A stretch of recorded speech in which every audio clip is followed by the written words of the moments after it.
Wat is nou de definitie van absurd? Volgens mij is dat subjectief. Wat de een normaal vindt, vindt de ander weer raar.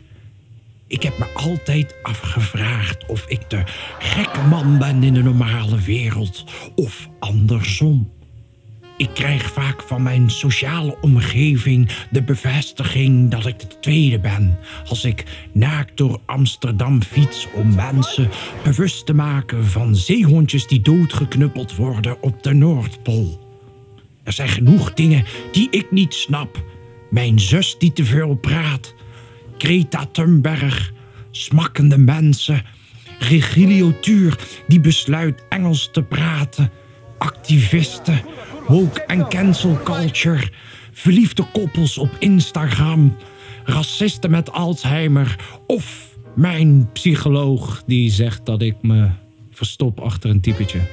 Maar goed, alle reden genoeg om naar mijn voorstelling te komen. Voor meer info ga naar www.nabiel.eu.